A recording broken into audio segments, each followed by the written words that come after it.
இயேசு கிறிஸ்துவின் இனிய நாமத்தினாலே உங்கள் ஒவ்வொருவருக்கும் விண்ணணி ஊழியங்கள் சார்பாக வாழ்த்துக்களை தெரிவித்துக் கொள்கிறோம். இந்த கடைசி காலத்தை குறித்தும் கடைசி கால செய்திகளை குறித்தும் சபைகளிலே சில வருடங்களாக நாங்கள் பிரசங்கித்து வருகிறோம். இவைகளை CD வடிவிலே வேண்டும் என்று அநேகர் வாஞ்சித்தபடினாலே, எங்களிடத்தில் கேட்டுக்கொண்டபடினாலே இப்பொழுதை CD வடிவிலே கொண்டு வருகிற இந்த செய்தியை CD வடிவிலே நாங்கள் கொண்டு வருகிறோம். இந்த ஊழியங்களுக்காக ஜெபித்துக் கொள்ளுங்கள். கர்த்தருடைய வார்த்தைக்கு நேராய் கடந்து போவோம். இது உங்களுக்கு மிகுந்த ஆசீர்வாதமாக இருக்கும் என்று நான் நம்புகிறேன். ஒரு வசனத்தை நாம் வாசிப்போம். 1 யோவான் எழுதின சுவிசேஷம் 2வது அதிகாரம் 18வது வசனம். 1 யோவான் 2:18. பிள்ளைகளே, இது கடைசி காலமாயிருக்கிறது. அந்தி கிறிஸ்து வருகிறான் என்று நீங்கள் கேள்விப்பட்டபடி இப்பொழுதும் அநேக அந்தி கிறிஸ்துகள் இருக்கிறார்கள். அதனாலே இது கடைசி காலம் என்று அறிகிறோம். இந்த வசனத்தை வாசிக்கும் பொழுது அந்தி கிறிஸ்து என்ற ஒரு மனிதன் வருகிறான். இது கடைசி காலமாக இருக்கிறது. கடைசி காலத்திலே அந்தி கிறிஸ்து என்கிறதான ஒரு மனுஷன் வருவான். அவன் வந்தால் அது கடைசி காலம் என்று யோவான் நமக்கு முன்னறிவிக்கிறார். அநேகர் இந்த உலகத்திலே அநேக நாட்களாக, அநேக வருடங்களாக, அநேக நூற்றாண்டுகளாக சொல்லிக் கொண்டிருக்கிற ஒரு காரியம், கடைசி காலத்திலே இறுதி நாட்களிலே அந்தி கிறிஸ்து என்கிறதான ஒரு மனுஷன் இந்த பூமியிலே வருவான்.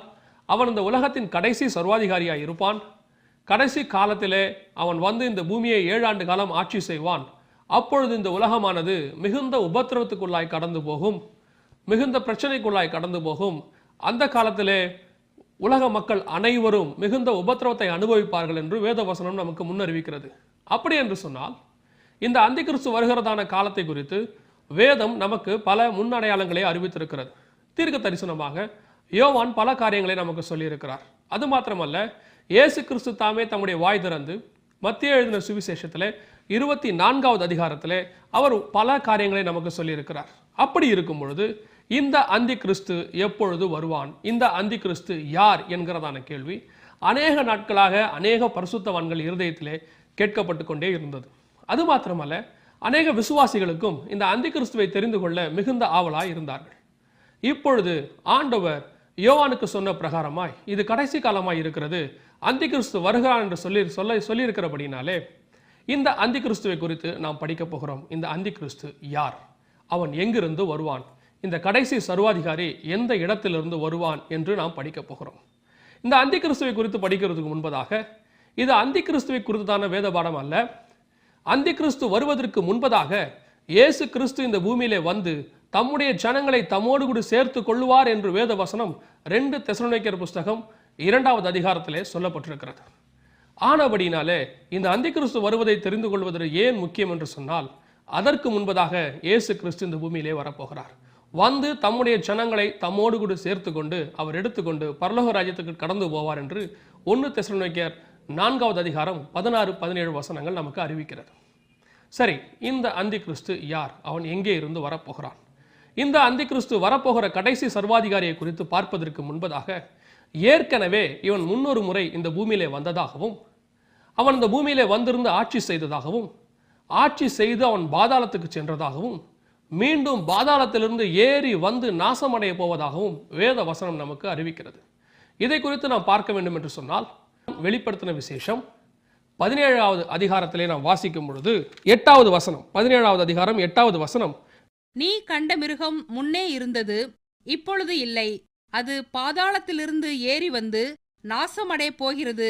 உலக தோற்றம் முதல் ஜீவ புஸ்தகத்தில் பேர் எழுதப்பட்டிராத பூமியின் குடிகள் இருந்ததும் இராமற் போனதும் இனி இருப்பதுமாயிருக்கிற மிருகத்தை பார்த்து ஆச்சரியப்படுவார்கள். நீ கண்ட மிருகம் முன்னே இருந்தது, இப்பொழுது இல்லை. அது பாதாளத்திலிருந்து ஏறி வந்து நாசம் அடைய போகிறது. அப்படி என்று சொன்னால், இந்த இடத்துல மிருகம் என சொல்லப்பட்டிருக்கிறது அந்தி கிறிஸ்துவை குறிக்கும். நீ கண்ட அந்தி கிறிஸ்து முன்னே இந்த பூமியில இருந்தான், இப்பொழுது அவன் இல்லை.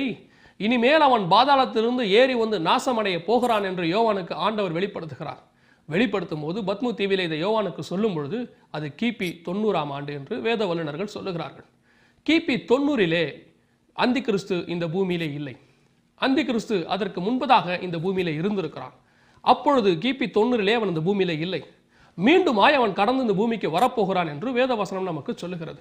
அப்படி என்று சொன்னால், முன்னே இருந்த அந்தி கிறிஸ்து யார், அவன் எங்கே இருந்தான், அவன் எப்படி இருந்தான் என்பதை குறித்து பார்க்கும் பொழுது நமக்கு ஒரு தெளிவான விளக்கம் கிடைக்கும். முன்னே இருந்த அந்தி கிறிஸ்துவை குறித்து பார்த்தால் அவன் யார் என்று நாம் தெரிந்து கொண்டால் வரப்போகிற அந்தி கிறிஸ்து அவன்தான், அவன் எப்படிப்பட்டவனாய் இருப்பான் என்பது நமக்கு ஒரு தெளிவான விளக்கம் கிடைக்கும். முன்னே இருந்த அந்தி கிறிஸ்து யார் என்பதை நாம் பார்க்க போகிறோம்.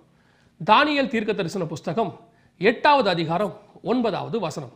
அப்பொழுது வெள்ளாட்டுக்கடா மிகுதியும் வல்லமை கொண்டது. அது பலம் கொண்டிருக்கையில் அந்த பெரிய கொம்பு முறிந்து போயிற்று. அதற்கு பதிலாக ஆகாயத்தின் 4 திசைகளுக்கும் எதிராய் விசேஷித்த 4 கொம்புகள் முளைத்தெழும்பினது. அவைகளில் ஒன்றிலிருந்து சின்னதான ஒரு கொம்பு புறப்பட்டு தெற்குக்கும் கிழக்குக்கும் எதிராகவும் சிங்காரமான தேசத்துக்கு நேராகவும் மிகவும் பெரியதாயிற்று.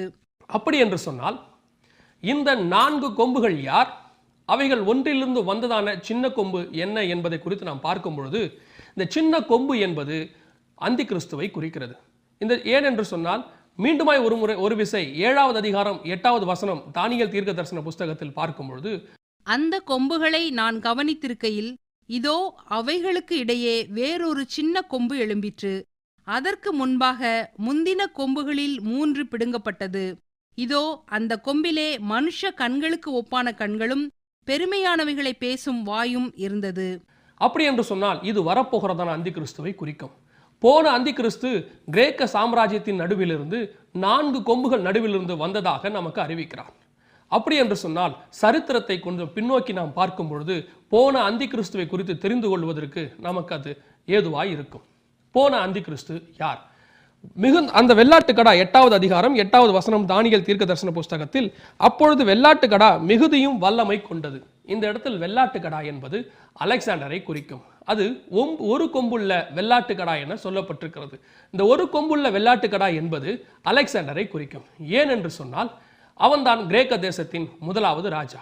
அவனுடைய அப்பா பிலிப்பு என்பவர் மேசிடோனியா தேசத்திற்கு ஒரு கவர்னரை போல அல்லது ஒரு குறுநில மன்னரை போல இருந்தாரே ஒழிய அவர் ராஜாவாக இல்லை. முதல் ராஜாவாக கிரேக்க தேசத்திற்கு முதல் ராஜாவாக அலெக்சாண்டர் தான் உருவானான். கிமு 333 அவன் இந்த உலகம் முழுவதையும் பிடிக்க வேண்டும் என்று ஆசைப்பட்டு மேசிடோனியா தேசத்திலிருந்து புறப்படும் பொழுது அவன் சொன்னானாம், இந்த உலகம் முழுவதையும் பிடித்து இந்த உலகத்துக்கு ஒரே அதிபதி நான் ஆவேன், அதை ஆன பின்பாக தான் நான் மீண்டுமா இந்த மேசிடோனியா தேசத்திற்கு நான் திரும்பி வருவேன் என்று சொல்லி அவன் புறப்பட்டு போனானாம். இவனை குறித்து வேதவசனம் சொல்லுகிறது, தரையில் கால் பரவாமல் பறந்து சென்றதான வெள்ளாட்டுக்கடா என்று இவனை குறித்து இந்த சொல்லப்பட்டிருக்கிறது. அப்படி என்று சொன்னால் தரையில் கால் பரவாமல், தரையில் கால் வைக்காமல் என்று சொல்லி அர்த்தம். ஒரே ஜம்பாக ஒரே ஸ்ட்ரெச்சாக அவன் புறப்பட்டு போனான். அலெக்சாண்டருடைய வாழ்க்கையை பார்க்கும் பொழுது அவன் மேசிடோனியா தேசத்திலிருந்து புறப்படும் போது ஒரே ஸ்ட்ரெச்சாக ஒரே ஜம்பாக இந்த உலகத்தை முழுவதும் பிடித்து விட்டு தான் அடுத்த முறையாக நான் மேசிடோனியா தேசத்திலே கால் வைப்பேன் என்று சொல்லி அவன் புறப்பட்டு போனான்.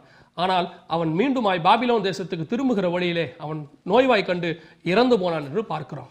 இவன்தான் அந்த ஒரு கொம்புள்ள வெள்ளாட்டுக்கடா. இந்த ஒரு கொம்புள்ள வெள்ளாட்டுக்கடா மிகுதியும் வல்லமையும் கொண்டது. இவன் உலகத்திலே உள்ளதான மிகப்பெரிய பாகங்களை பிடித்தான். நீங்கள் பின்னால் பார்க்கிறதான இந்த மேப்பை பார்க்கும் பொழுது அவன் உலகத்திலே என்னென்ன பகுதிகளை பிடித்தான் என்பது நமக்கு கண்ணுக்கு நேராக தெரிகிறது. இந்த உலகம் முழுவதையும் ஆளுகை செய்ய வேண்டும் என்று அவன் பிரயாசப்பட்டான். அப்படி அவன் புறப்பட்டு போகிறதான வேளையிலே இந்திய தேசத்தை பிடித்துவிட்டு மீண்டுமாய் திரும்புகிறதான வேளையிலே பாபிலோன் தேசத்திலே அவன் நோய்வாய் கண்டு இறந்து போனான் என்று பார்க்கிறோம்.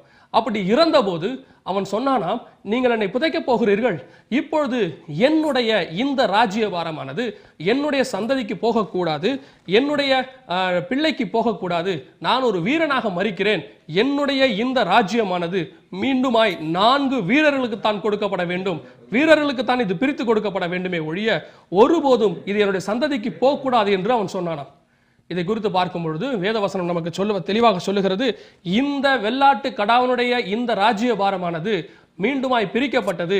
அது அந்த 8வது அதிகாரம் 8வது வசனத்திலே, அந்த பெரிய கொம்பு முறிந்து போயிற்று, அதற்கு பதிலாக ஆகாயத்தின் 4 திசைகளுக்கும் எதிராய் விசேஷித்த 4 கொம்புகள் முளைத்தெழும்பினது. பாருங்கள், அலெக்சாண்டருடைய சரித்திரத்தை பார்க்கும் பொழுது அலெக்சாண்டருடைய ராஜ்யபாரம் அவனுக்கு பிற்பாடு அவனுடைய சந்ததிக்கு போகவில்லை, அவனுடைய மகனுக்கு போகவில்லை. அந்த 4 அவனுடைய ராஜ்யபாரமானது அவனுடைய 4 தளபதிகளுக்கு புறப்பட்டு போனது என்று பார்க்கிறோம். நீங்கள் பார்க்கிறதான இந்த படத்திலே அந்த வெள்ளாட்டு கடாவுக்கு 4 கொம்புகள் முளைத்தெழும்பினது என்று பார்க்கிறோம். இது எதை குறிக்கிறது? அலெக்சாண்டருடைய ராஜ்யபாரம் 4 தளபதிகளுக்கு பிரித்து கொடுக்கப்பட்டது. அவருடைய பெயர்களை பார்க்கும் பொழுது Cassander, Lysimachus, Ptolemy one Soter, Seleucus one Nicator என்கிறதான 4 பெயர்களை நம்மால் பார்க்க முடிகிறது. இந்த அலெக்சாண்டருடைய 4 தளபதிகளுக்கு இந்த ராஜ்யபாரம் பிரித்து கொடுக்கப்பட்டது. வேத வசனத்தின் மகத்துவத்தை பாருங்கள். இது அலெக்சாண்டருடைய வாழ்க்கையிலே நடந்த பிற்பாடு எழுதப்பட்ட காரியம் அல்ல. அலெக்சாண்டர் வருவதற்கு ஏறக்குறைய 500 வருஷத்துக்கு முன்பதாக தானியேல் தீர்க்கதரிசி என்கிற தீர்க்கதரிசிக்கு ஆண்டவர் பாபிலோன் தேசத்தில் வைத்து இதை அவனுக்கு வெளிப்படுத்தி கொடுக்கிறார். ராஜ்யபாரங்கள் நேபுகாத் நேச்சாருக்கு பிறகு மேதிய பெர்சிய ராஜ்யம் வரும். மேதிய பெர்சிய ராஜ்யத்திற்கு பிறகு கிரேக்க சாம்ராஜ்யம் வரும். கிரேக்க சாம்ராஜ்யம் 4ஆக பிரிக்கப்படும். அதில் ஒன்றிலிருந்து அந்தி கிறிஸ்து என்கிறதான மனுஷன் வருவான் என்று சொல்லி ஆண்டவர் தானியேலுக்கு ஏறக்குறைய 500 வருடத்திற்கு முன்பதாகவே அவனுக்கு தெளிவாக சொல்லிவிடுகிறார். இது மனுஷன் சொன்னதல்ல, தேவனுடைய வார்த்தை 100க்கு 100 அப்படியே சரித்திரத்தில் நிறைவேறினதை பார்க்க முடிகிறது. நேபுகாத் நேச்சாருக்கு பிறகு மேதிய பெர்சிய சாம்ராஜ்யம் வந்தது. தரியு மன்னன், அகஸ்து மன்னன், கோரேஸ் மன்னன் என்று அநேக மன்னர்கள் அதில் எழுப்பினார்கள். அவர்களுக்கு பின்பதாக கிரேக்க சாம்ராஜ்யம் இந்த பூமியிலே வந்தது. அலெக்சாண்டர் வந்தான். அலெக்சாண்டருக்கு பிற்பாடு அவன் மரித்த தருவாயிலே தன்னுடைய 33 வயதிலே அவன் இறந்தபோது அவனுடைய ராஜ்யபாரமானது 4 பேருக்கு பிரித்து கொடுக்கப்பட்டது. அந்த 4 தளபதிகளுடைய பெயர்களைத்தான் நீங்கள் இந்த ஸ்கிரீனிலே பார்த்து கொண்டிருக்கிறீர்கள். இந்த 4 தளபதிகளுக்கு பிற்பாடு வேத வசனம் சொல்லுகிறது 8வது அதிகாரம் 9வது வசனம், அந்த 4 கொம்புகள் ஒன்றிலிருந்து சின்னதான ஒரு கொம்பு புறப்பட்டு, இதுதான் அந்தி கிறிஸ்துவை குறிக்கும். பாருங்கள், இந்த 4 கொம்புகளிலிருந்து ஒரு சின்னதான ஒரு கொம்பு புறப்படுகிறது. இந்த சின்னதான ஒரு கொம்பை குறித்து பார்க்கும் பொழுது இதை குறித்து வேத வசனம் நமக்கு தெளிவாக சொல்லுகிறது. இந்த ராஜ்யபாரம் இவனுக்குரியதல்ல. இவன் சூதகமாய் பேசி இவனை குறித்து, இந்த சின்ன கொம்பை குறித்து, அந்தி கிறிஸ்துவை குறித்து 21வது வசனம் 11வது அதிகாரம் 21வது வசனம் தானியேல் தீர்க்கதரிசன புஸ்தகத்திலே, அவன் ஸ்தானத்திலே அவமதிக்கப்பட்டவன் ஒருவன் எழும்புவான், இவனுக்கு ராஜ்யபாரத்தின் மேன்மையை கொடாதிருப்பார்கள், ஆனாலும் இவன் சமாதானமாய் நுழைந்து இச்சகம் பேசி ராஜ்யத்தை கட்டி கொள்ளுவான். பாருங்கள், இந்த அந்தி கிறிஸ்து சமாதானமாய் நுழைந்து இச்சகமாய் பேசி ராஜ்யத்தை கட்டி கொள்ளுகிறவனாய் இருப்பான் என்று நமக்கு அந்த இடத்துல சொல்லப்பட்டிருக்கிறது. சரி, யார் இந்த அந்தி கிறிஸ்து? இதற்கு முன்பதாக வந்த இந்த சின்ன கொம்பு யார் என்று பார்க்கும் பொழுது, இந்த 4 கொம்புகள் ஒன்றிலிருந்து வருகிறதான செலுக்கஸ் ஒன் நிக்கோடர் என்கிறதான அந்த தளபதியின் வம்சாவளியிலே 8வது ராஜாவாக வந்தவன் தான் ஆன்டியாகஸ் 4 எபிஃபனஸ் என்பவன். ஆன்டியாகஸ் 4 எபிஃபனஸ் இவன் கிமு 175 கிமு 164 வரை ராஜ்யபாரம் செய்தவன். இவன் சிரியா தேசம், பாலஸ்தீனா தேசம், இஸ்ரவேல் தேசம் போன்ற தேசங்களை எல்லாவற்றையும் உள்ளடக்கி ராஜ்யபாரங்களை செலுத்திக் கொண்டிருந்தான். இவன் வரும்பொழுது எப்படி நுழைந்தான்? இவன் இந்த 4 தளபதிகளில் ஒருவன் அல்ல. செலுக்கஸ் ஒன் நிக்கோடருடைய வம்சாவளியில் வந்தவனும் அல்ல. செலுக்கஸ் ஒன் நிக்கோடருடைய வம்சாவளியிலே வந்த 8வது ராஜாவா இவன் எப்படி வந்தான் என்று சொன்னால், 7வது ராஜாக்கு பிற்பாடு அவனுடைய மகனை எல்லாவற்றையும் இவன் தள்ளிவிட்டு இவன் அவர்களுக்கு துணையாக, அவருடைய உறவினராக இருந்தவன். ஆனால் ராஜ்யபாரத்துக்கு உரியவன் அல்ல. அந்த அவர்களுக்கு துணையாக இருந்த காரணத்தினாலே பாரதத்துக்கு வர வேண்டியவனை தள்ளிவிட்டு இவன் சூதகமாய் உள்ளே நுழைந்து ராஜ்யபாரத்தை கட்டி கொண்டான் என்று சரித்திரம் இவனை குறித்து சொல்லுகிறது. இவனுடைய பெயர் ஆன்டியாகஸ் 4 எபிஃபனஸ். இப்பொழுது நீங்கள் பார்க்கிறீர்களே, இவனுடைய புகைப்படத்தை தான் நீங்கள் பார்த்து கொண்டிருக்கிறது. இது அகழ்வாராய்ச்சியிலே கண்டுபிடிக்கப்பட்ட இவனுடைய புகைப்படம். ஆன்டியாகஸ் 4 எபிஃபனஸ். எபிஃபனஸ் என்று சொன்னால் த விசிபிள் காட் என்று அர்த்தம், காணக்கூடிய இறைவன் என்று சொல்லி அர்த்தம். இந்த பெயரை சரித்திரத்தில் பார்க்கும் பொழுது இவனே தனக்கு சூட்டி கொண்டதாக சரித்திரம் நமக்கு பின்னணியை அறிவிக்கிறது. தன்னை ஒரு காணக்கூடிய இறைவனாக இவன் காட்டிக்கொண்டானான். 2 தெசலோனிக்கேயர் 2ஆம் அதிகாரம் 6-7 வசனங்களை வாசிக்கும் பொழுது அந்தி கிறிஸ்து தன்னை தேவனாக காட்டிக்கொள்ளுவான், தேவனுக்கு மேலாக தன்னை உயர்த்துவான், தேவாலயத்திலே தேவனை போல உட்காருவான் என்று பவுல் நமக்கு முன்னறிவிக்கிறார். இவன் ஏற்கனவே தேவனை போல தன்னை காட்டிக்கொண்டவன், தேவனாக அறிவித்துக் கொண்டவன், தேவனாக தன்னுடைய பெயரை வைத்துக் கொண்டவன். அது மாத்திரமல்ல, இவன் அந்தி கிறிஸ்து என்பதற்கு ஆதாரம் அது மாத்திரமல்ல. இந்த 4 கொம்புகள் ஒன்றிலிருந்து எழும்பினதான சின்ன கொம்பு, இந்த 4 தளபதிகள் ஒரு தளபதியாக செலுக்கஸ் ஒன் நிக்கோடருடைய வம்சத்தில் 8வதாக வந்தவன் இவன் என்று பார்க்கிறோம். 17வது அதிகாரம் வெளிப்படுத்தின விசேஷத்தில் சொல்லப்பட்டிருக்கிறது. 8வது 9வது 10வது வசனங்களை வாசிக்கும் பொழுது அந்த இடத்திலே இவன் 8வதாக இருப்பான். வரப்போகிற அந்தி கிறிஸ்து 8வதாக இருப்பான். 7 ராஜாக்கள், 5 பேர் விழுந்தார்கள், ஒருவன் இருக்கிறான், இன்னொருவன் வர வேண்டும். அப்பொழுது வரும்பொழுது அந்த வேளிலிருந்து 8வதாக வருகிறவனே அந்தி கிறிஸ்து என்று யோவான் நமக்கு முன்னறிவிக்கிறார். இந்த அந்தி கிறிஸ்துவும் 8வதிலிருந்து வந்தவன் தான். 8ஆம் அவன் என்று இவனை குறித்து வேதவசனம் நமக்கு சொல்லுகிறது. சரி, போன அந்தி கிறிஸ்து 8ஆவதாய் இருந்தான், அவன் 8ஆவதாவனா என்று அறிவிக்கிறவனாய் இருப்பான் என்று வேதவசனம் சொன்னதை நாம் பார்த்தோம். இந்த அந்தி கிறிஸ்து ஆன்டியாகஸ் போர் எபிஃபனஸை குறித்து சரித்திரங்களிலே நாம் பார்க்கும் பொழுது இவன் மிகப்பெரிய ஒரு கொடுங்கோல் மன்னனாகவும் மிகப்பெரிய காரியங்களை நடப்பிக்கிறவனாகவும் தேவனுக்கு விரோதமாக செயல்படுகிறவனாகவும் இருந்தான். ஆரம்பத்திலே இவன் சிரியா தேசத்தில் இருக்கிற வரைக்கும் எந்த விதமான பிரச்சனையும் வரவில்லை. ஆனால் வேத வசனம் சொல்லுகிறது, அவைகளில் ஒன்றிலிருந்து சின்னதான ஒரு கொம்பு புறப்பட்டு தெற்குக்கும் கிழக்குக்கும் எதிராகவும் சிங்காரமான தேசத்துக்கு நேராகவும் மிகவும் பெரியதாயிற்று. இவன் தெற்குக்கு நேராக போகும்போது பிரச்சனை இல்லை, மேற்குக்கு நேராக போகும்போது பிரச்சனை இல்லை. சிங்காரமான தேசத்துக்கு நேராக வந்தபோது, எருசலேமுக்கு நேராக வந்தபோது மிகப்பெரிய பிரச்சனையை உருவாக்கினான். அப்பொழுதுதான் இவன் அந்தி கிறிஸ்துவாக மாறினான். எருசலேமுக்குள்ளே வந்தவுடன், தேவாலயத்தை பார்த்தவுடன் இவன் அந்த தேவாலயத்தை கொள்ளையிட பிரயாசப்பட்டான். தேவாலயத்தில் உள்ளதான பொன்னும் வெள்ளியையும் இவன் கொள்ளையிட்டான். அது மாத்திரமல்ல, தேவாலயத்தில் இருந்தான பிரதான ஆசாரியனை தள்ளி கொலை செய்து போட்டான். அது மாத்திரமல்ல, தனக்கு இஷ்டமானவனை அந்த இடத்துல பிரதான ஆசாரியனாக கொண்டு வந்து வைத்தான். இவனை குறித்து இன்னும் அநேக காரியங்களை நாம் சொல்ல முடியும். இவனை குறித்து நீங்கள் பார்க்க வேண்டும் என்று சொன்னால் ஏறக்குறைய 14-15 காரியங்கள் இவனை குறித்து இங்கே நாங்கள் சொல்லியிருக்கிறோம். அநேக காரியங்கள் இவன் செய்ததெல்லாம் பார்க்க முடியும். கிமு 168 இவன் தேவாலயத்தை தீட்டுப்படுத்தினான் என்று பார்க்கிறோம். தேவாலயத்தை தீட்டுப்படுத்தல் என்றால் என்ன? தேவாலயத்தை தீட்டுப்படுத்தல் என்று சொன்னால் அந்த இடத்துல ஆடையும் மாடையும் புறா குஞ்சுகளையும் பலி கொடுக்க வேண்டியதான இடத்திலே, அந்த பலிபீடத்திலே இவன் என்ன செய்தானாம்? பன்றியை கொண்டு வந்து, யூதர்கள் அருவருக்கிறதான, தேவன் அருவருக்கிறதான பன்றியை கொண்டு வந்து அந்த இடத்துல பலி செலுத்தினானாம். அந்த இடத்துல தேவனுக்காக அவன் பன்றியை பலி செலுத்த வேண்டும் என்று சொன்னானாம். அது மாத்திரமல்ல, இவன் செய்த கொடுமைகள் அநேகம் காரியங்களை நாம் சொல்லிக்கொண்டே போகலாம். இவன் என்ன செய்தானாம்? ஜியூஸ் தேவன் என சொல்லப்படுகிறதான தேவனுடைய சிலையை அங்கே கொண்டு வந்து வைத்தானாம். 3 சிலைகளை அவன் இந்த இடத்துல கொண்டு வந்து வைத்தான் என்று பார்க்கிறோம். ஒன்று ஜியூஸ் தேவனுடைய சிலை, இன்னொன்று ஜூபிடர் தேவதையுடைய சிலை, மூன்றாவது தன்னுடைய சிலையை அங்கே வைத்து அவன் வணங்க சொன்னானாம் யூதர்களை. யூதர்கள் மாத்திரமல்ல, இன்று நமக்கும் உரியது விக்கிரகங்களை வணங்குதல் தேவனுக்கு பிரியமான காரியம் அல்ல. விக்கிரகத்தை வணங்கக்கூடாது என்று கர்த்தர் நமக்கு சொல்லியிருக்கிறார். நியாயப்பிரமாண புஸ்தகத்திலே 10 கட்டளைகளிலே கர்த்தர் கொடுக்கும் பொழுது அதில் மிக முக்கியமாக விக்கிரகத்தை எனக்கு உண்டாக்க வேண்டாம், எனக்கு ஒப்பான ஒரு தேவனை உண்டாக்க வேண்டாம், எந்த தேவனை நீங்கள் நமஸ்கரிக்க வேண்டாம் என்று கர்த்தர் கட்டளை கொடுத்திருக்கிறார். வெளிப்படுத்தின விசேஷத்திலே கடைசியாக கொடுக்கப்பட்ட கட்டளை நாய்களும் சூனியக்காரரும் என்று வருகிறதான வசனத்திலே அவர் சொல்லுகிறார், விக்கிரக ஆராதனைக்காரர்கள் புறம்பாக இருப்பார்கள், அவர்கள் பரலோக ராஜ்யத்திலே பிரவேசிக்க மாட்டார்கள் என்று கர்த்தர் நமக்கு சொல்லியிருக்கிறார். இப்படியாக தேவன் வாய் திறந்து கொடுத்த முதல் கட்டளையிலும் தேவன் கடைசியாக சொன்ன கடைசி கட்டளையிலும் கர்த்தர் விக்கிரக ஆராதனையை எதிர்க்கிறார் என்று பார்க்கிறோம். இன்றளவும் யூதர்கள் விக்கிரக ஆராதனையை எதிர்க்கிறார்கள், நாமும் அதை எதிர்க்கிறோம். விக்கிரக ஆராதனையை அவர்கள் அந்த இடத்துல கொண்டு வந்து வைத்தான். ஆன்டியாகஸ் போர் எபிஃபனஸ் என்ன செய்தான்? 3 சிலைகளை அந்த இடத்துல கொண்டு வந்து வைத்தான் என்று பார்க்கிறோம். ஜியூஸ் தேவனுடைய சிலை, ஜூபிட்டர் தேவனுடைய சிலை, தன்னுடைய சிலையை வைத்து யூதர்கள் வணங்க வேண்டும் என்று கட்டாயப்படுத்தினான். அப்படி வணங்காதவர்களை, ஆண்களை கொலை செய்து போட்டான், பெண்களை அவமானப்படுத்தினான், மானபங்கப்படுத்தினான், பெற்றோர் கண்களுக்கு முன்பதாக பிள்ளைகளை கொலை செய்து போட்டான், பிள்ளைகளை தோலுரிக்கப்பட்டதாக அநேகர் சொல்லுகிறார்கள். இப்படியாக மிகப்பெரிய கொடுமைகளை நடப்பித்தான். அது மாத்திரமல்ல, இவன் ஜியூஸ் தேவன் என்கிற தேவனுடைய சிலையை அந்த இடத்துல கொண்டு வந்து வைத்ததுதான் மிகப்பெரிய கொடுமைக்கு வழிவகுத்தது. இந்த ஜியூஸ் தேவன் யார்? இந்த ஜியூஸ் தேவன் யார் என்று பார்க்கும் பொழுது, கிரேக்க தேசத்தினுடைய சூரிய கடவுள் ஆகிய ஜியூஸ் தேவன். இப்பொழுது இருக்கிற 7 உலக அதிசயங்களை நாம் பார்த்திருக்கிறோம். இதற்கு முன்பதாக பழைய காலத்தில் 7 உலக அதிசயம் இருந்தது.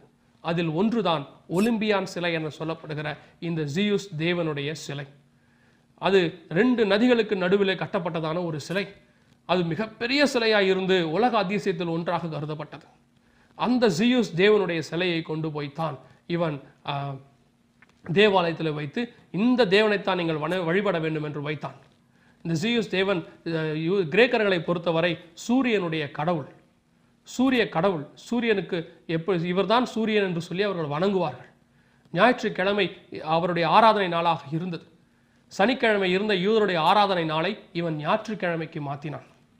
உங்களுக்கு ஒரு சந்தேகம் வரும், அப்படி என்று சொன்னால் ஞாயிற்றுக்கிழமை ஆராதிக்கிற நாமும் இந்த ஜியூஸ் தேவனுடைய நாளைத்தான் ஆராதிக்கிறோமோ? நம்முடைய ஆராதனையில் தப்பா? சிலர் சொல்லுகிறபடி 7ஆம் நாள் தான் ஆராதனைக்குரிய நாளாக இருக்குமோ என்று நீங்கள் கருதுவது புரிகிறது. நம்முடைய நாள் எல்லா நாளும் கர்த்தர் நமக்கு கொடுத்திருக்கிற நாள். எல்லா நாளும் கர்த்தரை ஆராதிக்கலாம், எங்கும் கர்த்தரை ஆராதிக்கலாம். விசேஷமாக சொல்ல வேண்டும் என்று சொன்னால், புதிய உடன்படிக்கை உயிர்த்தெழுந்த ஆண்டவர் வாரத்தின் முதலாம் நாள் உயிர்த்தெழுந்தபடியினாலே நமக்கு புதிய உடன்படிக்கை வாரத்தின் முதலாம் நாள் ஆரம்பித்தது என்று பார்க்கிறோம். நாம் புதிய உடன்படிக்கைக்கு உரியவர்கள். நாம் நியாயப்பிரமாணத்துக்கு உரியவர்கள் அல்ல, கிருபையின் பிரமாணத்துக்கு உரியவர்கள். கிறிஸ்து வாரத்தின் முதலாம் நாள் உயிர்த்தெழுந்து புதிய உடன்படிக்கையை ஆரம்பித்து வைத்தபடினாலே நாம் ஞாயிற்றுக்கிழமை தேவனை ஆராதிக்கிறோம். ஞாயிற்றுக்கிழமை மாத்திரமல்ல, 7 நாளும் கர்த்தரை ஆராதிக்கலாம். எல்லா நாளும் கர்த்தரை ஆராதிக்கலாம். எல்லா நாளும் கர்த்தர் கொடுத்த நாள், எல்லா நாளும் நல்ல நாள் தான். இதில் கெட்ட நாள், கெட்ட நேரம், கெட்ட மணி நேரம் என்பது ஒன்றும் இல்லை. எல்லா நாளும் நல்ல நாள் தான், எல்லா நேரமும் நல்ல நேரம் தான்.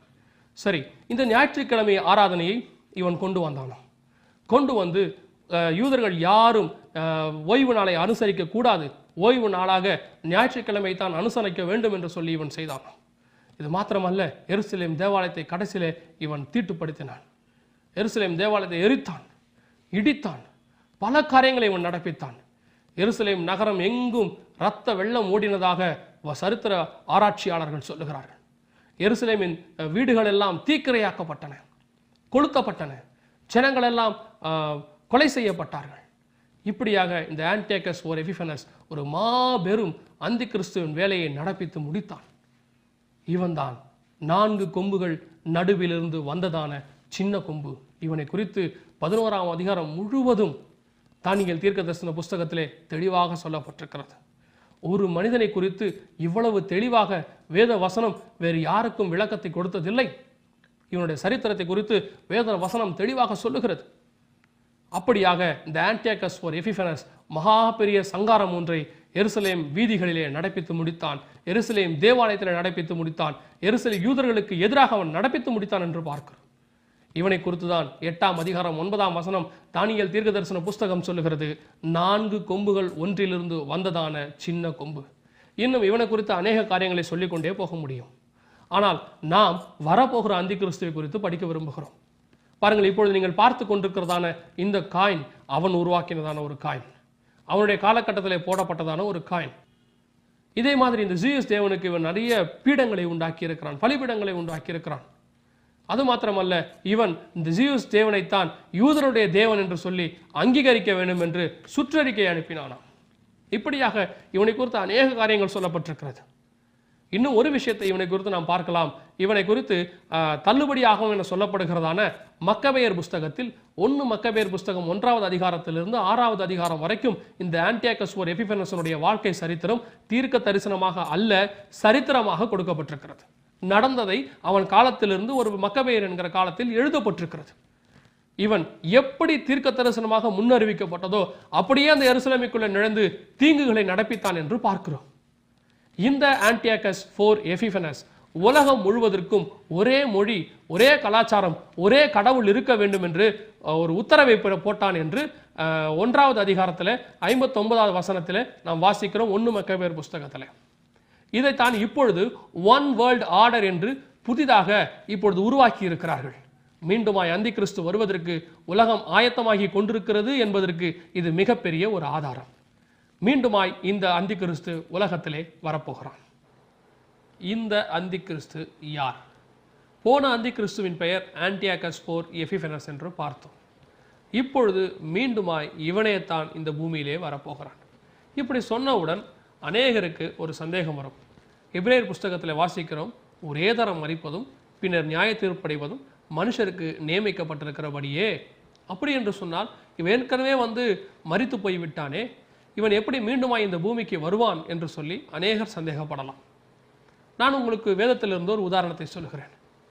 யோவான் ஸ்நானகனை குறித்து ஆண்டவர் சொல்லுகிறார், இவன் எலியாவின் ஆவியோடு கூட வந்தான்.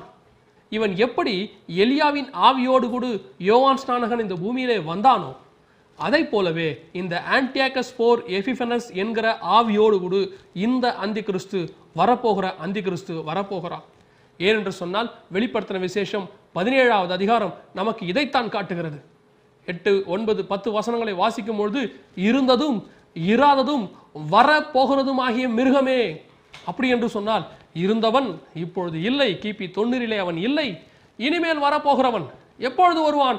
1 யோவான் 2:18 சொல்லுகிறது, இவன் கடைசி காலத்தில் வருவான். இது கடைசி காலமாக இருக்கிறது என்பதற்கு ஆதாரங்களை நாங்கள் சொல்லிக் கொண்டிருக்கிறோம். அந்தி கிறிஸ்து வரப்போகிறான்.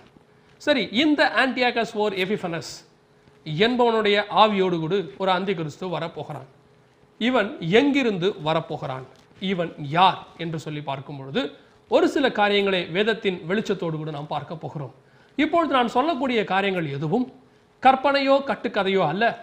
யாருடைய மனதை புண்படுத்த வேண்டும் என்கிறதான எண்ணமும் எங்களுக்கு இல்லை.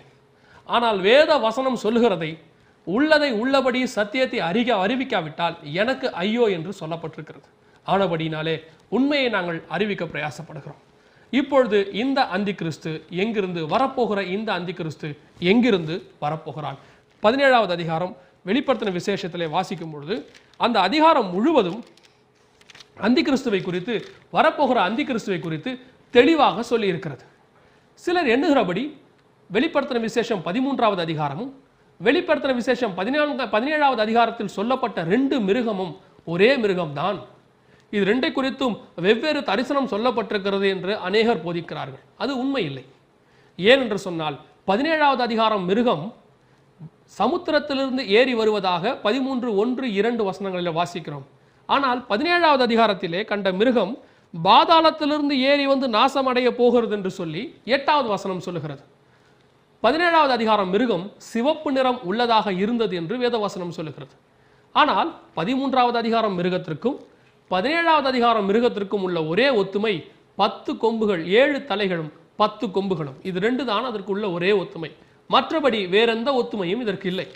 13வது அதிகாரத்தை குறித்து படிப்போமானால் அது தனி தலைப்பாகிவிடும். அது இப்பொழுது நம்முடைய தலைப்பு அல்ல. இப்பொழுது நாம் பார்க்க போகிறது 17வது அதிகாரத்தின் மிருகத்தை குறித்து, அந்தி கிறிஸ்துவை குறித்து. இவன் எங்கிருந்து வரப்போகிறான்? நாம் இதை வேத கண்ணோட்டத்தை கூட பார்க்கும் பொழுது வெளிப்படுத்தல் 17ஆம் அதிகாரம் 3ஆம் வசனம், ஆவிக்குள் என்னை வனாந்திரத்திற்கு கொண்டு போனான்.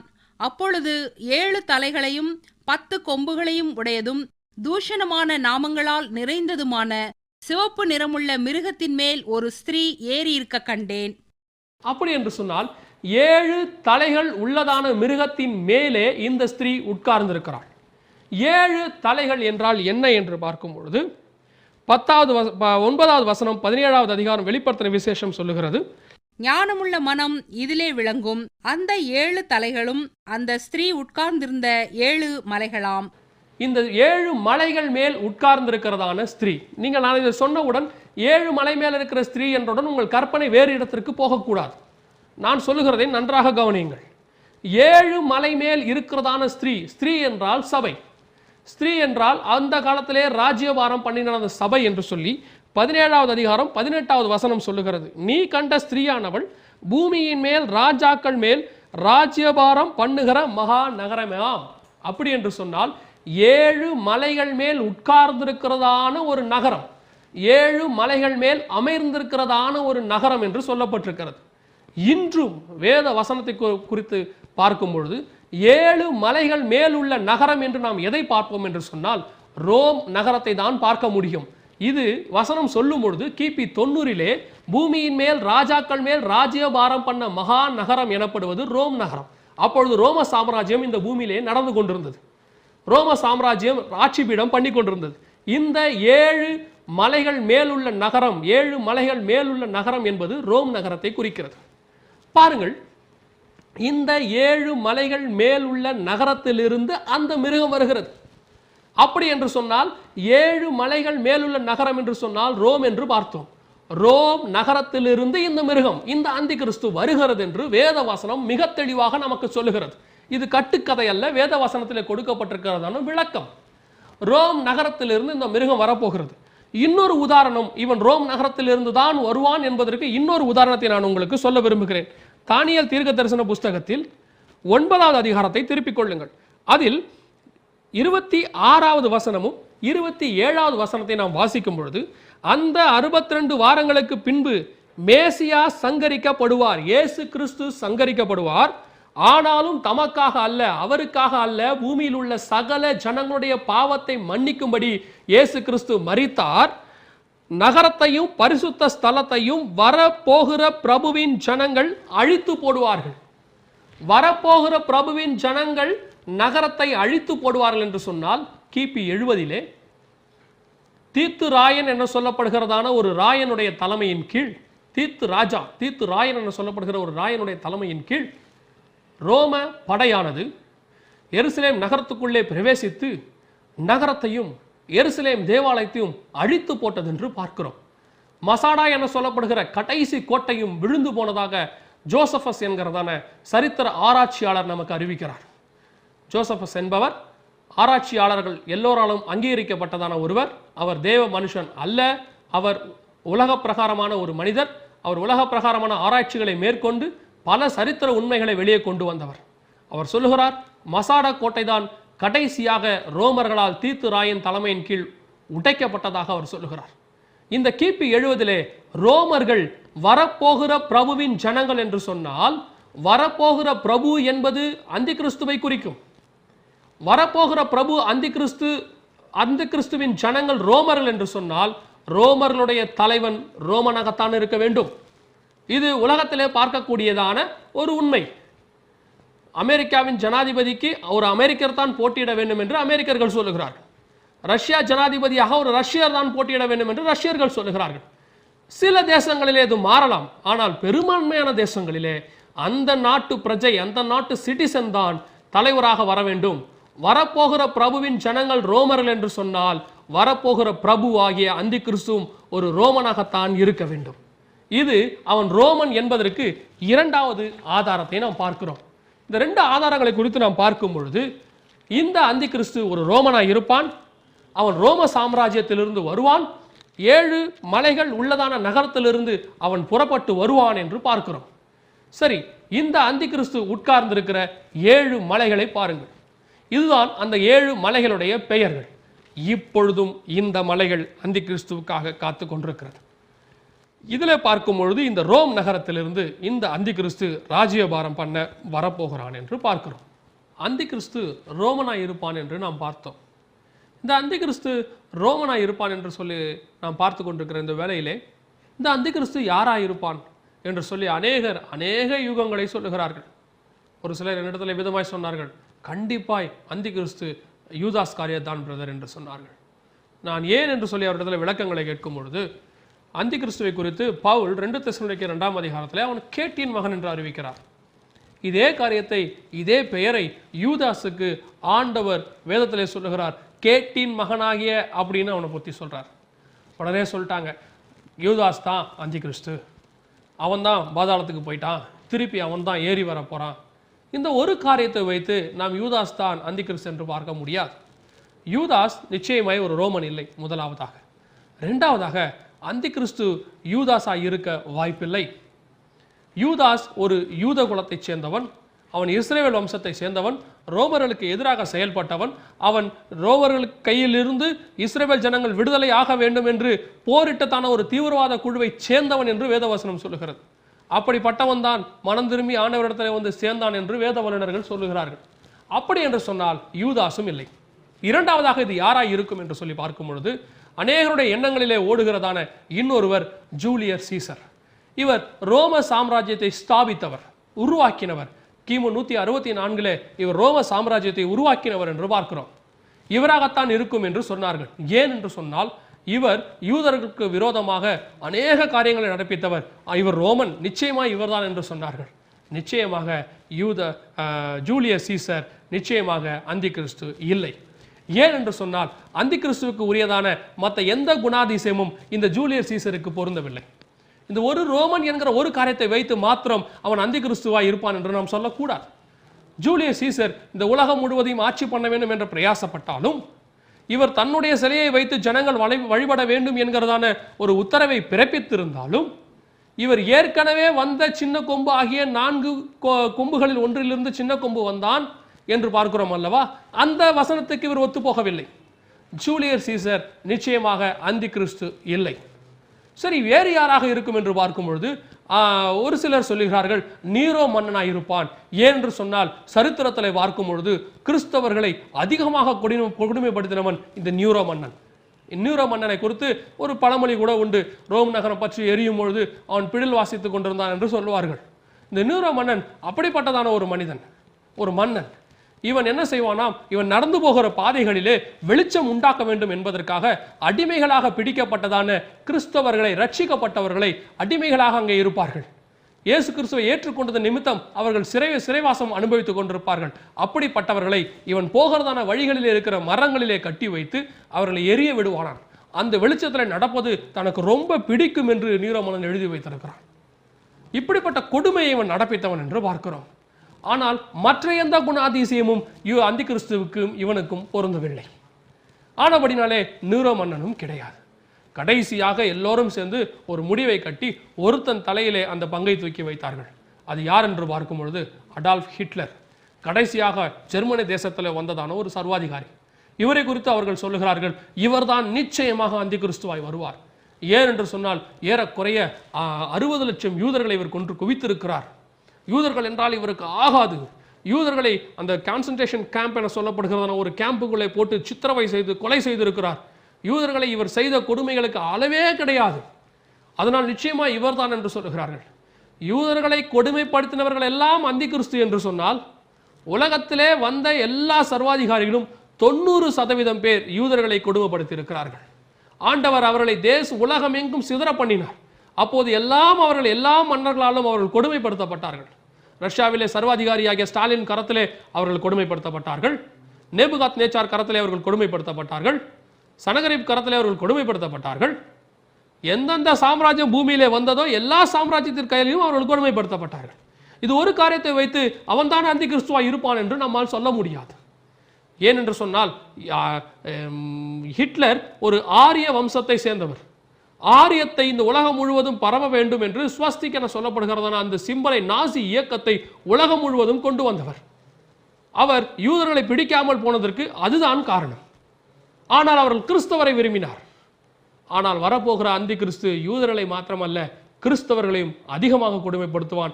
சொல்ல போனால் யூதர்களை விட கைவிடப்பட்ட அந்த காலத்திலே வருகையிலே கைவிடப்பட்ட கிறிஸ்தவர்களைத்தான் அதிகமாக அவன் கொடுமைப்படுத்துவான் என்று நமக்கு வேதவசனம் சொல்லுகிறது. இந்த அந்தி கிறிஸ்து ஒரு ரோமனாய் இருப்பான், ரோம சாம்ராஜ்யத்திலிருந்து வருவான் என்கிறதுக்கான போதிய ஆதாரங்களை நாம் பார்த்தோம். இப்பொழுது அடுத்தபடியாக இந்த அந்தி கிறிஸ்துவின் குணாதிசயங்களை பார்க்க போகிறோம். ஏனென்று சொன்னால், இவன் கரத்தில் சிக்காதபடிக்கு ஜனங்களை மீட்டுக்கொள்ள வேண்டும் என்று இயேசு கிறிஸ்துவே விரும்புகிறபடினாலே இவன் எப்பேற்பட்ட கொடுமை உள்ளவனாய் இந்த பூமியில இருப்பான் என்பதை நாம் நிதானிக்க முடிகிறது. எல்லா காலகட்டத்திலும் இந்த உலகத்திலே பரிசுத்த ஆவியானவர் இருக்கிறார். எல்லா காலகட்டத்திலும் இந்த உலகத்திலே தேவனுடைய தயவு இருக்கிறது. எல்லா காலகட்டத்திலும் தேவன் நம்மோடு கூட இந்த பூமியில இருக்கிறார். ஆனால் இந்த அந்தி கிறிஸ்துவின் ராஜ்யத்தை குறித்து மாத்திரம் பேசும் பொழுது, இவன் வருவதற்கு முன்பதாக மத்திய ஆகாயத்திலே இயேசு வந்து தம்மால் சுத்திகரிக்கப்பட்டு உண்மை உள்ளவர்களாய் வாழுகிறதான பரிசுத்த சபையை எடுத்துக்கொண்டு போய்விடுகிறார் என்று சொல்லப்பட்டிருக்கிறது.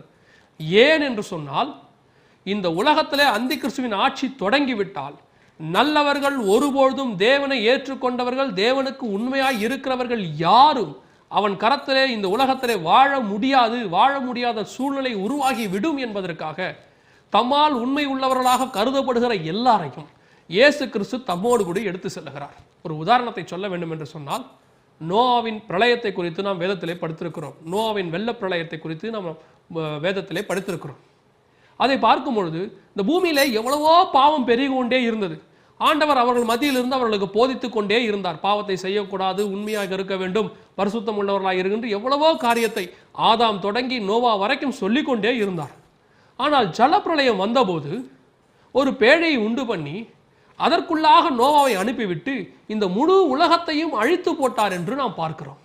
அப்படி என்று சொன்னால், பிரளயம் உண்டாகும் பொழுது பூமியிலே நோவாவும் இருக்கட்டும், அவனை தவிர மிச்ச எல்லோரையும் கொல்லுவோம் என்று சொல்லி, எல்லோரையும் அழிப்போம் என்று சொல்லி ஆண்டவர் சொல்லாதபடிக்கு அவனை மாத்திரம் தனியாக ஒரு இடத்துக்கு அழைத்து சென்று விட்டு அதற்கு பிற்பாடாக சகல பூமியும் அழித்தார் என்று வாசிக்கிறோம். அதை போலவே இந்த சகல பூமியும் அந்தி கிறிஸ்துவின் கையிலே அழிவுக்கு ஒப்பு கொடுத்தபடினாலே அந்த காலகட்டத்திலே இங்கே இருக்கிற பரிசுத்தவான்களை பாதுகாக்க முடியாது என்பதற்காக ஆண்டவர் தம்மோடு கூட இந்த பரிசுத்தவான்களை அழைத்து கொண்டு போகிறார் என்று 1 தெசலோனிக்கேயர் 4வது அதிகாரத்திலே 16-17 வசனங்களிலே நாம் வாசிக்கிறோம். அப்படி என்று சொன்னால், இந்த அந்தி கிறிஸ்துவின் ஆட்சி எவ்வளவு கொடுமை நேர்ந்ததாக இருக்கும். பாருங்கள், இவனை குறித்து 17வது அதிகாரத்தில் வாசிக்கிறோம். இவர்கள் ஒரே யோசனையுள்ளவர்கள், இவர்கள் தங்கள் வல்லமையையும் அதிகாரத்தையும் மிருகத்திற்கு கொடுப்பார்கள். இந்த இடத்துல சொல்லப்பட்டது 12வது வசனத்திலே பார்க்கிறோம், அந்த 10 கொம்புகளும் 10 ராஜாக்களுமாம். இந்த 10 ராஜாக்கள் அந்திகிறிஸ்துவின் ஆட்சியிலே கடைசி காலத்திலே 10 ராஜாக்கள் உருவாவார்கள். அவர்கள் உருவாகி தங்களுடைய அதிகாரம் முழுவதையும் அந்திகிறிஸ்துவின் கரத்திலே கொடுப்பார்கள் என்று வாசிக்கிறோம். இந்த 10 ராஜாக்களை குறித்து பிரத்யேகமாக 10 அந்திகிறிஸ்துவோடு கூட இருக்கிறதான 10 ராஜாக்கள் 10 கொம்புகள் என்கிற தலைப்பிலே இதை குறித்து நாங்கள் தெளிவாக உங்களுக்கு சொல்லி இருக்கிறோம். இப்பொழுது நாம் இந்த 10 ராஜாக்கள் கொடுத்ததான அதிகாரத்தை குறித்து பார்க்க போகிறோம். 10 ராஜாக்களும் சேர்ந்து முழு அதிகாரத்தையும் அந்திகிறிஸ்துவின் கையிலே கொடுக்கிறார்கள். அது மாத்திரமல்ல, 13வது அதிகாரம் வெளிப்படுத்தின விசேஷத்திலே வாசிக்கும் பொழுது 13வது அதிகாரம் 2வது வசனத்திலே வாசிக்கும் பொழுது, வலு சர்ப்பமானது தன் பலத்தையும் தன் சிங்காசனத்தையும் மிகுந்த அதிகாரத்தையும் அதற்கு கொடுத்தது. வலு சர்ப்பம் என்பது சாத்தான், பிசாசு என்பதை நாம் அறிவோம். இந்த உலகத்திலே உள்ளதான தீய சக்தி, பிசாசின் சக்தி கடைசி காலத்திலே தன்னுடைய அதிகாரம் எல்லாவற்றையும் இந்த அந்திகிறிஸ்துவுக்கு கொடுக்கிறான் என்று பார்க்கிறோம். இதை குறித்து வேதத்திலே ஒரு சம்பவத்தை வாசிக்கும் பொழுது, பிசாசானவன் இயேசுவினிடத்திலே வந்து, ஆண்டவரே, இந்த உலகத்தின் மகிமைகளும் அதிகாரமும் ராஜ்யங்களும் எனக்கு ஒப்புக் கொடுக்கப்பட்டிருக்கிறது, நீர் என்னை தாழ விழுந்து பணிந்து கொண்டால் இவைகள் எல்லாவற்றையும் உமக்கு தருவேன் என்று அவன் சொல்லுகிறான். வேதத்திலே பார்க்கும் பொழுது சாத்தான் தன்னுடைய அதிகாரத்தை 2 பேருக்குத்தான் இந்த உலகத்திலே கொடுத்திருக்கிறான். ஒன்று இயேசு கிறிஸ்து. ஆனால் ஆண்டவர் அதை வாங்க மறுத்து விட்டார். எனக்கு உன்னை பணிந்து கொண்டு குறுக்கு வழியிலே வருகிறதான ராஜ்யபாரம் தேவையில்லை என்று ஆண்டவர் சொல்லிவிட்டார். இன்று எத்தனையோ பேர் சந்தோஷங்களை பெற்றுக்கொள்வதற்காக, ஆசீர்வாதங்களை பெற்றுக்கொள்வதற்காக தாங்கள் கிறிஸ்தவர்கள் என்பதை மறைத்து போலி சான்றிதழ் வாங்கி சான்றிதழிலே பெயர் மாற்றி எத்தனையோ காரியங்களை செய்து குறுக்கு வழியிலே ஆசீர்வாதத்தை பெற்றுக்கொள்கிறார்கள். ஆனால் உலகத்தின் மொத்த ஆசீர்வாதமும் நான் உனக்கு தருகிறேன் என்று சாத்தான் சொன்னபோது இயேசு சொல்லுகிறார், இந்த மொத்த அதிகாரமும் தேவனுக்குரியது என்பதை அறிந்தபடியினாலே சொல்லுகிறார், பிதாவாகிய தேவன் ஒருவரை தவிர வேறு ஒருவரையும் பணிந்து கொள்ளாதிருப்பாயாக என்று எழுதியிருக்கிறது என்று சொல்கிறார்.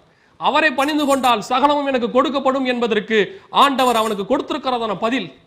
இதை அடுத்து இதற்கு பிற்பாடு அவன் இன்னும் ஒரே ஒருத்தருக்குத்தான் இந்த அதிகாரத்தை கொடுத்தான் என்று வாசிக்கிறோம். 13வது அதிகாரத்திலே அந்திகிறிஸ்துவின் கடைசி சாம்ராஜ்யத்திற்கு, அந்திகிறிஸ்துவின் கையிலே இந்த அதிகாரத்தை அவன் கொடுத்தான் என்று வாசிக்கிறோம். அப்படி என்று சொன்னால் இயேசு கிறிஸ்துவுக்கு ஆஃபர் பண்ண அந்த அதிகாரத்தை அவன் அந்திகிறிஸ்துவுக்கு ஆஃபர் பண்ணுகிறான் என்று சொன்னால் நீங்கள் அந்திகிறிஸ்து எப்பேற்பட்டவனாய் இருப்பான் என்பதை புரிந்து கொள்ளுங்கள். இயேசு கிறிஸ்துவுக்கு ஈக்குவலாக இந்த உலகத்திலே தன்னுடைய அதிகாரத்தை நிலைநாட்டக்கூடியவனாக, சாத்தானால் நம்பப்படுகிறவனாக, சாத்தான் தான் நம்பி தன்னுடைய முழு அதிகாரத்தையும் ராஜ்யத்தையும் அந்திகிறிஸ்துவுக்கு கொடுக்கிறான் என்று சொன்னால் அந்திகிறிஸ்து என்கிறதான அந்த மனிதன் எப்பேற்பட்டவனாய் இருக்க வேண்டும். ஆதாம் கரத்திலிருந்து பிடிக்கிக் கொண்ட தன்னுடைய அதிகாரம் முழுவதையும், அந்த ஒரு மனிதன் கரத்திலிருந்து பிடுங்கிக் கொண்ட எல்லா அதிகாரத்தையும் இன்னொரு மனிதனை நம்பி அவன் தருகிறான் என்று சொன்னால் அந்த மனிதன் சாத்தானுக்கு எப்பேற்பட்ட உண்மை உள்ளவனாய் இருக்க வேண்டும். சாத்தானுக்கு உண்மையுள்ள ஒரு மனுஷனுடைய ராஜ்யபாரம் இந்த பூமியிலே வரப்போகிறது. சாத்தானுக்கு உண்மையுள்ள ஒரு மனுஷனுடைய ஆளுகையானது இந்த உலகம் முழுவதையும் ஆளுகை செய்ய போகிறது. இந்த இடத்துல பார்க்கும் பொழுது சாத்தானுடைய அதிகாரம் இவனுக்கு கிடைக்கிறது. 17வது அதிகாரத்தில் நாம் வாசித்தோம் 10 ராஜாக்களுடைய அதிகாரம். அது என்று எதை குறிக்கிறது சொன்னால் இந்த உலகத்திலே உள்ளதான மக்களுடைய ஆதரவு. சாத்தானுடைய அதிகாரம் அவனுக்கு கொடுக்கப்படுகிறது, மக்களுடைய ஆதரவு அவனுக்கு கொடுக்கப்படுகிறது.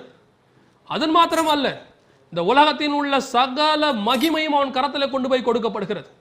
13வது அதிகாரத்தில் இவனை குறித்து வாசிக்கும் பொழுது என்ன சொல்லப்பட்டிருக்கிறது என்று சொன்னால், வெளிப்படுத்தின விசேஷம் 13வது அதிகாரத்திலே 5வது வசனத்திலே, மேலும் பரிசுத்தவான்களோட யுத்தம் பண்ணி அவர்களை ஜெயிக்கும்படிக்கு அதற்கு அதிகாரம் கொடுக்கப்பட்டதும் அல்லாமல் ஒவ்வொரு கோத்திரத்தின் மேலும் பாஷைக்காரர் மேலும் ஜாதிகள் மேலும் அதற்கு அதிகாரம் கொடுக்கப்பட்டது. பாருங்கள், உலகத்திலே இதுவரைக்கும் பரிசுத்தவான்களை ஜெயிக்கிற அதிகாரம் யாருக்கும் கொடுக்கப்படவில்லை. இந்த உலகத்திலே இருக்கக்கூடிய எப்பேற்பட்ட ராஜாக்களாய் இருந்தாலும் சரி, எப்பேற்பட்ட மேன்மை உள்ளவர்களாய் இருந்தாலும் சரி, ஜனாதிபதிகளாய் இருந்தாலும் சரி, பிரதமராய் இருந்தாலும் சரி, பரிசுத்தவான்களுக்கு முன்பதாக ஒன்றும் செய்ய முடியாது. பரிசுத்தவான்களுக்கு விரோதமாக எழும்பின ராஜ்யங்கள் கவிழ்க்கப்பட்டிருக்கிறது. பரிசுத்தவான்களுக்கு விரோதமாக எழுதப்பட்ட சட்டங்கள் முறியடிக்கப்பட்டிருக்கிறது. பரிசுத்தவான்களுக்கு விரோதமாக எழும்பின ராஜாக்கள், ராஜஸ்திரீகள் எல்லாம் கவிழ்க்கப்பட்டிருக்கிறார்கள். பரிசுத்தவான்களுக்கு விரோதமாக ஒருவரும் எழும்ப முடியாது. அப்பேற்பட்ட இந்த உலகம் தொடங்கின நாள் முதல் கொண்டு இன்று வரைக்கும் கர்த்தர் சொல்லுகிறார், திடம் கொள்ளுங்கள், உலகத்தை நான் ஜெயித்தேன் என்று சொல்லுகிறார். அப்படி உலகத்தை ஜெயித்து சகல அதிகாரங்களையும் கர்த்தர் நம்முடைய பரிசுத்தவான்களுடைய கரத்திலே கொடுத்திருக்கிறார். அப்பேற்பட்ட பரிசுத்தவான்கள் எல்லோரும் எடுத்துக்கொள்ளப்பட்ட பின் கைவிடப்பட்டவர்கள் இங்கே இருப்பார்கள். அந்திகிறிஸ்துவின் ஆட்சியிலே 7 ஆண்டு காலம் இந்த உலகத்தின் ஆட்சியிலே அந்திகிறிஸ்துவின் கையிலே கைவிடப்பட்டவர்கள் இந்த உலகத்திலே இருப்பார்கள். அவர்களை மேற்கொள்ளுகிற அதிகாரம் அந்த காலத்திலே இயேசு என்று சொன்னாலும் சரி, இயேசுவின் நாமத்தை விசுவாசித்தாலும் சரி, அந்திகிறிஸ்துவின் ஆட்சியிலே ஒன்றும் நடக்காது. அவர்கள் எல்லோரையும் ஜெயிக்கும்படிக்கு அந்திகிறிஸ்துவுக்கு அங்கே அதிகாரம் கொடுக்கப்பட்டிருக்கிறது. பாருங்கள், இன்னொரு வசனத்தை நான் உங்களுக்கு சொல்லுகிறேன். வெளிப்படுத்தின விசேஷம் 13:14. அது மனுஷருக்கு முன்பதாக வானத்திலிருந்து பூமியின் மேல் அக்கினியை இறங்க பண்ணத்தக்கதான பெரிய அற்புதங்களை நடப்பித்தது. பாருங்கள், அந்திகிறிஸ்து கடைசி காலத்தில் வானத்திலிருந்து அக்கினியை இறக்கத்தக்கதான அற்புதங்களை நடப்பிக்கிறான். இது எதை குறிக்கிறது என்று சொன்னால், அவன் கரத்திலே பூமி ஒப்பு கொடுக்கப்பட்டிருக்கிறது. நாம் காணுகிற இந்த வானமும் ஒப்பு கொடுக்கப்பட்டிருக்கிறது. வானங்கள் என்று சொன்னால் அநேக வானங்கள் இருக்கிறது. பவுல் சொல்லுகிறார், 3வது வானம் வரைக்கும் ஒருவன் எடுத்துக்கொள்ளப்பட்டான். 3வது வானம் என்பது பரலோகத்தை குறிக்கிறது. அதன் மேல் சாத்தானுக்கு அதிகாரம் கொடுக்கப்படவில்லை. ஆனால் வானமண்டலத்தின் பொல்லாத சக்திகள் என சொல்லப்பட்டிருக்கிற சாத்தான் குடியிருக்கிற இடமாகிய அந்த வானத்திலே அங்கே இருந்து அக்கினியை இறக்கும்படிக்கு அதிகாரம் அந்திகிறிஸ்துவுக்கு கொடுக்கப்படுகிறது. எலியாவின் காலத்திலே வானத்திலிருந்து அக்கினி இறக்கும்படிக்கு பாகால் தீர்க்கதரிசிகளுக்கும் தேவனுடைய தீர்க்கதரிசியாகிய எலியாவுக்கும் ஒரு போட்டி வந்ததை பார்க்கிறோம். பாகால் தீர்க்கதரிசிகளால் முடியாததை எலியா தீர்க்கதரிசி வானத்திலிருந்து அக்கினியை இறக்கினார் என்று பார்க்கிறோம். அந்த அதிகாரத்தை அந்த பரிசுத்தவான் நடப்பித்ததான் அந்த மகா பெரிய காரியத்தை அந்திகிறிஸ்து நடப்பிக்கிறான். இது எதை குறிக்கிறது? அந்திகிறிஸ்துவுக்கு வானமும் ஒப்பு கொடுக்கப்படுகிறது, பூமியும் ஒப்பு கொடுக்கப்படுகிறது. சாத்தான் அதிகாரத்தை கொடுக்கிறான், மனுஷர் தயவு இருக்கிறது. இதை மீறி அவனை எதிர்த்து ஒரு ஆத்மா இந்த உலகத்தில் வாழ முடியுமா? இன்னும் சொல்ல போனால் பாருங்கள், 13வது அதிகாரம் 14வது வசனம், மிருகத்திற்கு முன்பதாக அற்புதங்களை செய்யும்படிக்கு தனக்கு கொடுக்கப்பட்ட சத்துவத்தினாலே பூமியின் குடிகளை மோசம் போக்கி பட்டயத்தினாலே காயம்பட்டு பிழைத்த அந்த மிருகத்திற்கு ஒரு சொரூபம் பண்ண வேண்டும் என்று பூமியின் குடிகளுக்கு சொல்லிற்று. மேலும் அந்த மிருகத்தின் சொரூபம் பேசத்தக்கதாகவும் மிருகத்தின் சொரூபத்தை வணங்காத யாவரையும் கொலை செய்யத்தக்கதாகவும் மிருகத்தின் சொரூபத்திற்கு ஆவியை கொடுக்கும்படி அதற்கு சத்துவம் கொடுக்கப்பட்டது. பாருங்கள், அந்த காலத்தில் ஆவியை கொடுக்கக்கூடிய சத்துவம் யாருக்கு கொடுக்கப்படுகிறது? அந்திகிறிஸ்துவுக்கு கொடுக்கப்படுகிறது. அந்திகிறிஸ்துவோடு கூட இருக்கிறதான கள்ளத்தீர்க்கதரிசிக்கு கொடுக்கப்படுகிறது. ஆவியை கொடுக்கத்தக்கதான சத்துவம்.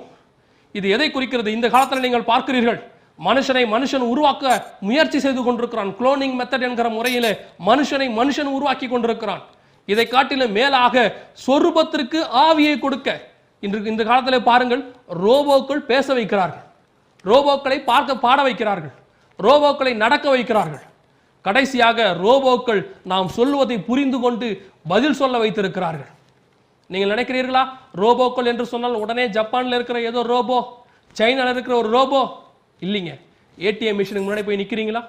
போய் நின்ன உடனே வெல்கம்னு சொல்லுதா? அவங்கள பார்த்து ஒரு கார்டை போட்ட உடனே கேட்ட கேள்விக்கு அது பதில் சொல்லுதா? பேலன்ஸ் எவ்வளோன்னு கேட்குறீங்க, அதுக்கு உடனே அது பேலன்ஸ் காட்டுதா? இது ஒரு வகையான ரோபோ தாங்க. இது இன்னும் டெவலப் ஆகிக்கொண்டே இருக்கிறது. இப்பொழுது பேசுகிற ஏடிஎம் மிஷின் எல்லாம் வந்து விட்டது. இப்பொழுது பதில் சொல்லக்கூடிய ஏடிஎம் மிஷின் எல்லாம் வந்து விட்டது. இப்பொழுது ரோபோக்களுக்கு ஆவியை கொடுக்கும்படிக்கு அந்திகிறிஸ்து தயாராகி கொண்டிருக்கிறான். பாருங்கள், இந்த உலகத்திலே அவன் உருவாக்கக்கூடிய அளவுக்கு வந்து விட்டான். இது எதை குறிக்கிறது என்று சொன்னால், ஆவியை கொடுக்கக்கூடிய உருவாக்கக்கூடிய அதிகாரம் பிதாவுக்கு உண்டு. அதை அவன் எடுத்துக்கொள்கிறான். வானத்திலிருந்து அக்கினியை இறக்கக்கூடிய அதிகாரம் தேவனுடைய தீர்க்கதரிசிகளுக்கு உண்டு. அதையும் அவன் எடுத்துக்கொள்கிறான். வலு சர்ப்பம் தன் அதிகாரத்தை கிறிஸ்துவுக்கு கொடுக்கிறதுக்கு முற்பட்டான். அந்த அதிகாரத்தையும் அவன் பெற்றுக்கொள்கிறான். இது எதை குறிக்கிறது என்று சொன்னால், பிதா, குமாரன், பரிசுத்த ஆவியானவர் 3 பேரும் இந்த பூமியிலே செய்தான காரியங்கள் எல்லாவற்றையும் அவன் தன்னுடைய கையில வைத்துக் கொள்ளுகிறான். உருவாக்குறான், ஆவியை கொடுக்கிறான். இன்னும் சொல்ல போனால் கிறிஸ்துவுக்கு உண்டான எல்லா அதிகாரங்களும் இந்த உலகத்தில் அவன் எடுத்துக்கொள்கிறான். இப்பொழுது சொல்லுங்கள், இப்பொழுது நினைத்து பாருங்கள், இந்த அந்தி கிறிஸ்துவின் ஆட்சியிலே நம்மால் அவனை எதிர்த்து நிற்க முடியுமா? அவனை எதிர்த்து நிற்க நம்மால் முடியுமா? அதனால தானே பரலோகம் நமக்கு ஒரு வழியை ஆயத்தம் பண்ணி வைத்திருக்கிறது. அதனால தானே ஒரு வழியை பரலோகம் நமக்கு உண்டு பண்ணி வைத்திருக்கிறது. அவன் வருவதற்கு முன்பதாகவே நாம் இந்த உலகத்தை கடந்து போக போகிறோம். இந்த உலகத்தை விட்டு பறந்து போக போகிறோம். இந்த உலகத்தை விட்டு கிறிஸ்துவின் வருகையிலே நாம் எடுத்துக்கொள்ளப்பட போகிறோம். கிறிஸ்துவின் வருகையில எடுத்துக்கொள்ளப்படுவதற்கு முன்பதாக அந்தி கிறிஸ்து ஒருபோதும் இந்த பூமியிலே வரமாட்டான் என்று பவுல் நமக்கு தெளிவாக 2 தெசலோனிக்கேயர் 2ஆம் அதிகாரத்திலே சொல்லி வைத்திருக்கிறார். அவன் நாம் இந்த பூமியை விட்டு எடுத்துக்கொள்ளப்பட்ட பின் இந்த பூமியிலே அந்தி கிறிஸ்து வரப்போகிறான். அதற்காகத்தான் இந்த பரிசுத்தவான்களுக்கு ஏறக்குறைய 2000 வருடங்களாக அவர்களுக்கு இவ்வளவு காலங்கள் பரிசுத்தவான்களுக்கு கொடுக்கப்பட்டிருக்கிறது, சபைக்கு கொடுக்கப்பட்டிருக்கிறது. நீடிய பொறுமை. 2 பேதுரு 3வது அதிகாரத்தில் வாசிக்கிறோம், தாமதிக்கிறார் என்று சொல்லுகிறவர் தம்முடைய வாக்கு தத்தத்தை குறித்து தாமதமாயிராமல் எல்லாரும் ரட்சிக்கப்பட வேண்டும் என்று விரும்புகிறாராம். உங்கள் உறவினர்கள், நீங்கள், உங்கள் சொந்தக்காரர்கள், நண்பர்கள் எல்லாரும் ரட்சிக்கப்பட வேண்டும் என்று கர்த்தர் விரும்புகிறார். அதற்காகத்தான் இவ்வளவு காலகட்டம் போய் கொண்டிருக்கிறது, இவ்வளவு ஆண்டுகள் ஓடிக்கொண்டே இருக்கிறது. நீங்க நினைக்கிறீங்களா எங்க தாத்தா காலத்தில் இயேசு வரேன்னு சொன்னார், எங்க பாட்டி காலத்தில் இயேசு வரேன்னு சொன்னாங்க, எங்க அப்பா காலத்தில் சொன்னாங்க, என் காலத்திலையும் சொல்றாங்க, இன்னும் சொல்லிக்கிட்டு தான் இருக்காங்க. உண்மை சொல்லிக் கொண்டு தான் இருந்தார்கள். ஆனால் இது கடைசி காலம். ஏன் இவ்வளவு காலம் உங்களுக்கு கொடுக்கப்பட்டிருக்கிறது? எல்லாரும் ரட்சிக்கப்பட வேண்டும். இந்த ஒரு ரட்சிப்பை இழந்து போனால் இன்னொரு பாக்கியம் நமக்கு கிடையாது, இன்னொரு மீட்பு நமக்கு கிடையாது, இன்னொரு முறை நாம் எடுத்துக்கொள்ளப்பட முடியாது. ஒரே தரம் தான் நமக்கு கொடுக்கப்பட்டிருக்கிற மீட்பு. இயேசு கிறிஸ்து தாமே ஆரவார சத்தத்தோடும் பிரதான தூதனுடைய சத்தத்தோடும் தேவ எக்காலத்தோடு கூட கர்த்தர் வரப்போகிறார். அப்படி வருகிறவர்களை மாத்திரம் அப்படி வரும்பொழுது தமக்கு பரிசுத்தம் உள்ளவர்களாய், உண்மை உள்ளவர்களாய், நீதி உள்ளவர்களாய், தம்மால் முத்திரைக்கப்பட்டவர்களாய் கர்த்தர் எவரை காணுகிறாரோ அந்த சபையை எடுத்துக்கொண்டு போக போகிறார். பின்பு எல்லோரும் கைவிடப்பட போகிறார்கள் அந்த பூமியிலே. அதற்கு பிற்படாக அந்தி கிறிஸ்துவின் கையில் இருந்து அவர்களை யாராலும் காப்பாற்ற முடியாது. அப்பேற்பட்ட மகா மகா மகா சர்வாதிகாரி இந்த பூமிக்கு வந்து கொண்டிருக்கிறார். நாம் என்ன செய்ய போகிறோம்? இந்த இயேசுக்கு, இந்த அந்தி கிறிஸ்துவின் கையில் இருந்து தப்பிப்பதற்கு நாம் என்ன செய்ய போகிறோம்? ஒரே வழி தான் இருக்கிறது, ஆண்டவராகிய இயேசு கிறிஸ்து. இயேசு சொல்லுகிறார், நானே வழி. இந்த அழிவிலிருந்து தப்பிப்பதற்கு ஒரு வழி உண்டு என்று சொன்னால் அது இயேசு கிறிஸ்துவின் வழி. இயேசு கிறிஸ்துவை அல்லாமல் தப்பிப்பதற்கு வேறு வழி இல்லை. இயேசு கிறிஸ்துவின் ரத்தத்திலே பாவம் மன்னிக்கப்பட்டால் ஒழிய இந்த அந்தி கிறிஸ்துவின் கரத்திலிருந்து தப்பிக்கப்பட முடியாது. இயேசு கிறிஸ்துவின் ரத்தம் நம்முடைய பாவங்களை நீக்கி சுத்திகரித்து நம்மை கர்த்தரோடு கூட வைத்துக் கொள்கிறது. நாம் எடுத்துக்கொள்ளப்பட போகிறோம். இயேசு கிறிஸ்துவின் ரத்தத்தினாலே கழுவப்பட்டு மூழ்கிய ஞானஸ்நானத்தை பெற்றுக்கொண்டு பரிசுத்த ஆவியின் அபிஷேகத்தை பெற்றுக்கொண்டு கர்த்தரோடு கூட உண்மையாக வாழ்கிற எல்லோரும் அவருடைய வருகையில எடுத்துக்கொள்ளப்படுவார்கள் என்று வேதவசனம் சொல்லுகிறது. பிரியமானவர்களே, இவ்வளவு நேரம் நீங்கள் வரப்போகிற ஒரு சர்வாதிகாரியை குறித்து கேள்விப்பட்டீர்கள், அவனை குறித்து பார்த்தீர்கள், சில ஆதாரங்களையும் பார்த்தீர்கள். இந்த அந்தி கிறிஸ்துவின் கையில் நீங்கள் சிக்கிக்கொள்ளத்தான் வேண்டுமோ? இந்த அந்தி கிறிஸ்துவின் கையிலிருந்து நீங்கள் விடுதலையாக விரும்புகிறீர்களா? அவன் கையிலிருந்து நீங்கள் மாட்டிக்கொள்ளாமல் தப்பித்துக் கொள்ள விரும்புகிறீர்களா? கர்த்தர் உங்களுக்கு ஒரு சந்தர்ப்பத்தை வைத்திருக்கிறார். இன்று இந்த இயேசுவை நீங்கள் ஏற்றுக்கொண்டால், அவருடைய இரத்தத்தினாலே என் பாவத்தை மன்னியும் ஆண்டவரே என்று நீங்கள் அறிக்கை செய்வீர்களானால், இயேசுவே என் பாவத்தை மன்னியும் என்று ஒரு வார்த்தை அறிக்கை செய்வீர்களானால், கர்த்தர் உங்கள் பாவத்தை மன்னிக்க இப்பொழுது சித்தமாக இருக்கிறார். இந்த செய்தியை கேட்டு, இதை கேட்டு, இந்த இயேசு எனக்கு வேண்டும், இந்த அந்தி கிறிஸ்துவின் ஆட்சியை நான் சிக்கிக்கொள்ள விரும்பவில்லை, நான் இயேசுவோடு கூட பறந்து போக விரும்புகிறேன், நான் இயேசுவோடு கூட இருக்க விரும்புகிறேன் என்று சொல்வீர்கள் என்று சொன்னார். இப்பொழுது என்னோடு கூட சேர்ந்து கண்களை மூடி நான் சொல்லுகிற இந்த ஜெபத்தை சொல்லுங்கள். கர்த்தர் உங்களை நிச்சயமாய் ரட்சிப்பார். நாம் எல்லோரும் கண்களை மூடுவோம். நாம் எல்லோரும் கண்களை மூடி முழங்கால் படியிட்டு என்னோடு கூட இந்த ஜெபத்தை சொல்லுங்கள். அன்புள்ள ஆண்டவரே, என்னுடைய பாவத்தை மன்னியும், உம்முடைய இரத்தத்தினாலே கழுவும், உம்முடைய பிள்ளையாய் நான் மாற விரும்புகிறேன். ஆண்டவரே, உம்முடைய வருகையிலே நான் பங்கடைய விரும்புகிறேன். ஆண்டவரே, இந்த அந்தி கிறிஸ்துவின் கையிலே சிக்கிக்கொள்ள நான் விரும்பவில்லை. இயேசு கிறிஸ்துவின் வருகையிலே நான் பறந்து போக விரும்புகிறேன். ஆண்டவரே, என்னுடைய பாவத்தை கழுவி உம்முடைய பிள்ளையாய் இந்த நாளிலிருந்து என்னை மாற்றும். என்னையும் என் குடும்பத்தையும் நீர் வழி நடத்தும். இயேசு கிறிஸ்துவின் மூலம் ஜெபிக்கிறோம் பிதாவே. ஆமென்.